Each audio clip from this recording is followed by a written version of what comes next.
Hello everyone, Father Hoffa here with your next installment of WWW Wednesday Walking with the Word. Well, what are we going to reflect upon today? Well, the first thing is a reflection of thankfulness. Today is the last day of work for one of our members of our office staff, Barbara Aregood. She's been our bulletin editor now for about 10 years, and she's retiring today. Today is her last day, so we'll miss her.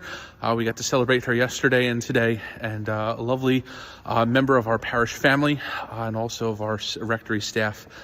Wish her well in her retirement, but we will continue to see her in her retirement. She's a wonderful lector and dedicated to our prayer shawl ministry and our baked goods at our bazaars, etc. So wishing Barbara well on her retirement. Today, in the first reading, I'm actually going to reflect on the first reading because we hear the story of David and Goliath. Man, what a great story. We live in a world where we get these preconceived notions. Everybody gets these ideas in their head of the way things are supposed to be. For instance, David should have lost to Goliath. That's it. And yet, one of the most beautiful things that David does when he goes to step up against Goliath is he invokes the power of God. And I think that that's been something that has emerged recently in confession.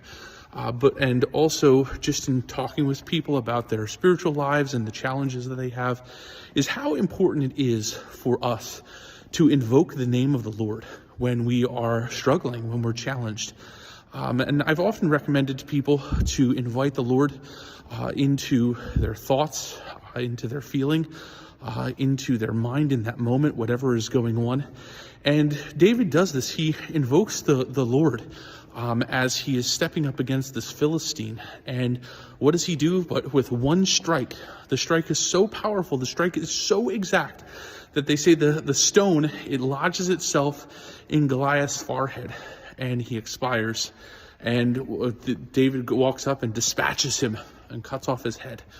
And you know, when we think about those things that are struggles and challenges for us in our life, we sometimes try to meet them just by ourselves. We try to go and solve our problems all by ourselves instead of invoking the Lord. Because when we have his help when we're facing those challenges, guess what? Even though David had 5 stones, he only needed 1.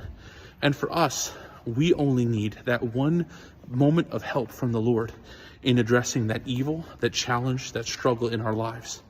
But on the other side, if we continue to perpetuate a problem by trying to handle it ourselves and just do it our way, then guess what? It's going to perpetuate and it's never going to be fully solved. Or maybe we get a little bit of a reprieve because we found something of our own workings to be able to partially solve it, but it's not fully taken care of.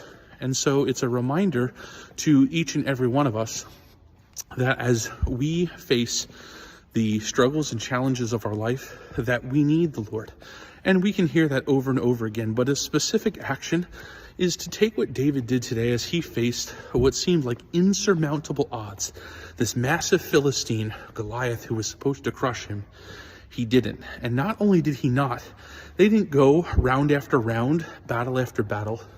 In one action, David was able to overcome his aggressor. And with us, with one action, there may be things that are in our lives that we seem maybe insurmountable, but invoking the Lord, taking his help that he gives and addressing it in the way that he guides us to, that we've discerned with him, we can overcome those Goliaths in our lives as well. There's your message for the day, my friends. This has been your next installment of WWW Wednesday Walking with the Word, and we look forward to seeing you next week. God bless.